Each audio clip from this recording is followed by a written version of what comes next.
The Israeli disengagement from Gaza, also known as Gaza expulsion and Hitnatkut, was the withdrawal of the Israeli army from Gaza, and the dismantling of all Israeli settlements in the Gaza Strip in 2005. 4 small settlements in the northern West Bank were also evacuated. The disengagement was proposed in 2003 by Prime Minister Ariel Sharon, adopted by the government in June 2004, approved by the Knesset in February 2005 and enacted in August 2005. Israeli citizens who refuse to accept government compensation packages and voluntarily vacate their homes prior to the August 15, 2005 deadline were evicted by Israeli security forces over a period of several days. The eviction of all residents, demolition of the residential buildings and evacuation of associated security personnel from the Gaza Strip was completed by September 12,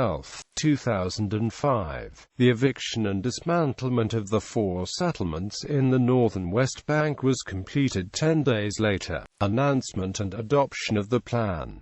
In his book Sharon, The Life of a Leader, Israeli Prime Minister Ariel Sharon's son Gilad read that he gave his father the idea of the disengagement. Sharon had originally dubbed his unilateral disengagement plan the separation plan, or Toknit ha'afrada, before realizing that separation sounded bad, particularly in English, because it evoked apartheid. Sharon suggested his disengagement plan for the first time on December 18, 2003 at the 4th Herzliya Conference. In his address to the conference, Sharon stated that settlements which will be relocated are those which will not be included in the territory of the State of Israel in the framework of any possible future permanent agreement. At the same time, in the framework of the disengagement plan, Israel will strengthen its control over those same areas in the land of Israel which will constitute an inseparable part of the State of Israel in any future agreement. It was at this time that he began to use the word occupation. Bernard Avishai states that the Gaza withdrawal was designed to obviate rather than facilitate peace negotiations.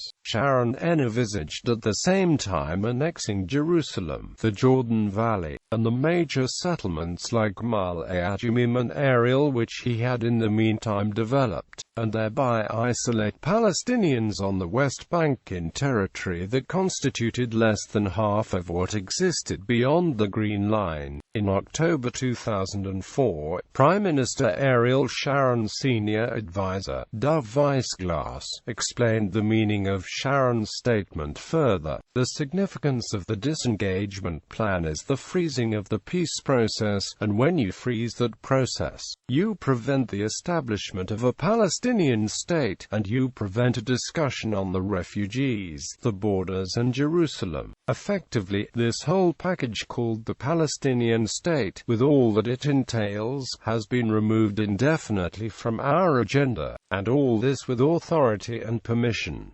All with a presidential blessing and the ratification of both houses of Congress. That is exactly what happened. You know, the term "peace process" is a bundle of concepts and commitments. The peace process is the establishment of a Palestinian state with all the security risks that entails. The peace process is the evacuation of settlements, it's the return of refugees, it's the partition of Jerusalem, and all that has now been frozen. What I effectively agreed to with the Americans was that part of the settlements would not be dealt with at all, and the rest will not be dealt with until the Palestinians turn into Finns. That is the significance of what we did. Sharon formally announced the plan in his April 14, 2004 letter to U.S. President George W. Bush, stating that there exists no Palestinian partner with whom to advance peacefully toward a settlement. On June 6, 2004, Sharon's government approved an amended disengagement plan, but with the reservation that the dismantling of each settlement should be voted separately. On October 11, at the opening of the Knesset winter session, Sharon outlined his plan to start legislation for the disengagement in the beginning of November, and on October 26, the Knesset gave its preliminary approval.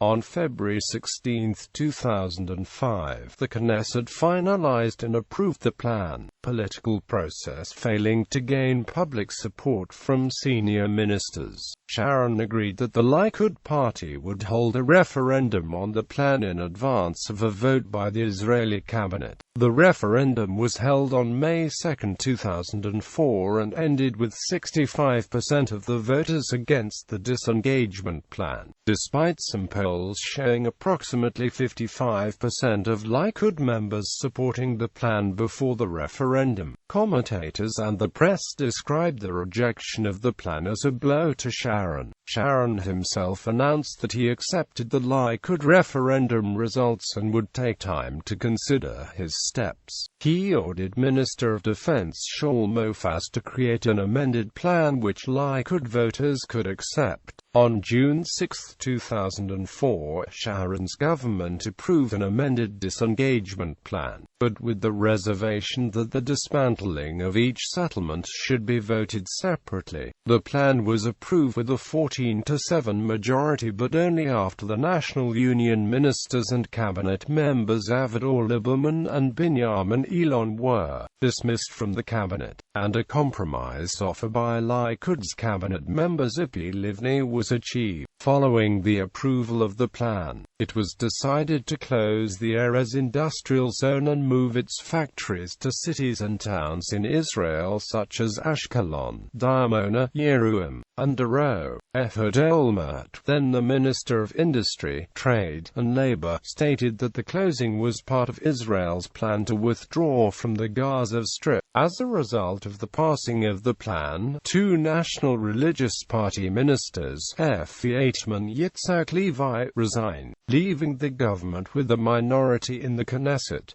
Later, the entire faction quit after the calls to hold a national referendum were ignored. Sharon's pushing through this plan alienated many of his supporters on the right and garnered him unusual support from the left wing in Israel. The right believes that Sharon ignored the mandate he had been elected on, and instead adopted the platform of his labor opponent, Amram Mitznah, who was overwhelmingly defeated when he campaigned on a disengagement plan of far smaller magnitude. At the time, Sharon referred to Gaza communities such as Netzarim as no different than Tel Aviv, and said that they are of such strategic value that the fate of Netzarim is the fate of Tel Aviv. Many on both sides remained skeptical of his will to carry out a withdrawal beyond Gaza and the northern West Bank. Sharon had a majority for the plan in the government but not within his own party. This forced him to seek a national unity government, which was established in January 2005.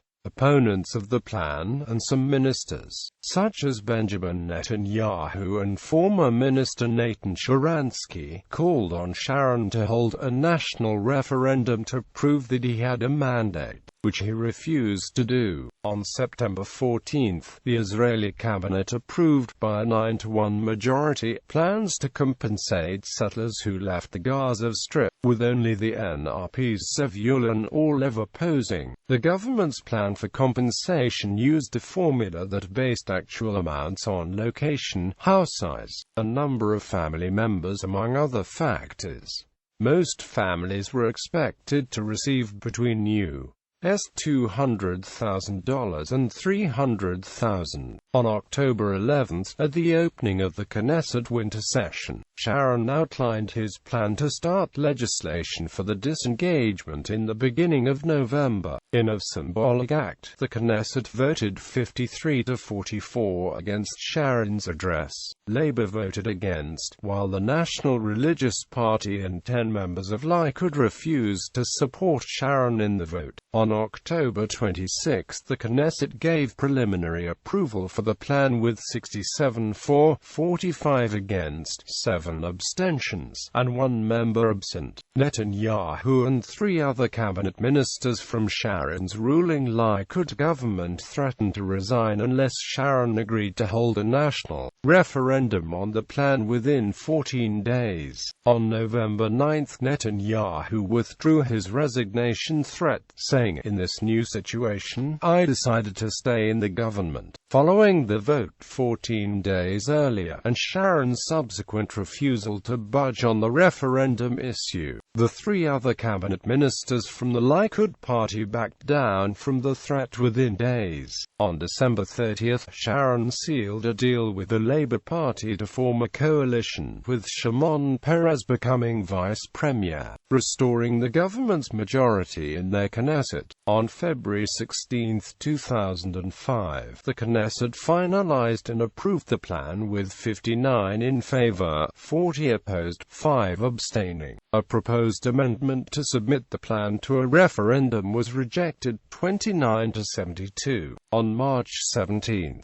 the Southern Command of the Israel Defense Forces issued a military order prohibiting Israeli citizens not living in the Gaza Strip settlements from taking up residence there. On March 28, the Knesset again rejected a bill to delay the implementation of the disengagement plan by a vote of 72 to 39. The bill was introduced by a group of Likud MKs who wanted to force a referendum on the issue. On August 7, Netanyahu resigned just prior to the cabinet ratification of the first phase of the disengagement plan by a vote of 17 to 5. Netanyahu blamed the Israeli government for moving blindly along with the disengagement by not taking into account the expected upsurge in terrorism. On August 10, in his first speech before the Knesset following his resignation, Netanyahu spoke of the necessity for Knesset members to oppose the proposed disengagement. "Only we in the Knesset are able to stop this evil. Everything that the Knesset has decided, it is also capable of changing.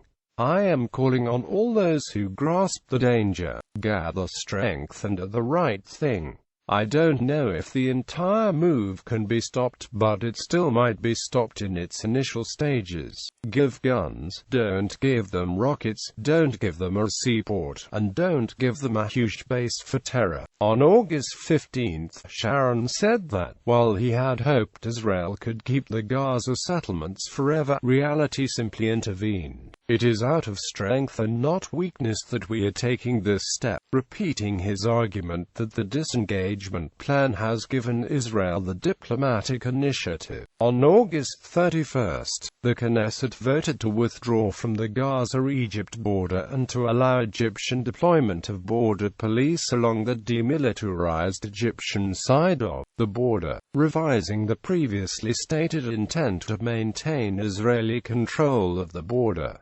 Description of the plan. The Gaza Strip contained 21 civilian Israeli settlements and the area evacuated in the West Bank contained 4, as follows. Hermesh and Mevodotan in the northwestern West Bank were included in the original disengagement plans, but were dropped from the plans in March. Sharon said that his plan was designed to improve Israel's security and international status in the absence of political negotiations to end the Israeli-Palestinian conflict. About 9,000 Israeli residents within Gaza were instructed to leave the area or face eviction by the night of Tuesday, August 16, 2005, under the revised disengagement plan adopted on June 6, 2004. The IDF was to have remained on the Gaza-Egypt border and could have engaged in further house demolitions to widen a buffer zone there. However, Israel later decided to leave the border area, which is now controlled by Egypt and the Palestinians, through the PNA. Israel will continue to control Gaza's coastline and airspace and reserves the right to undertake military operations when necessary.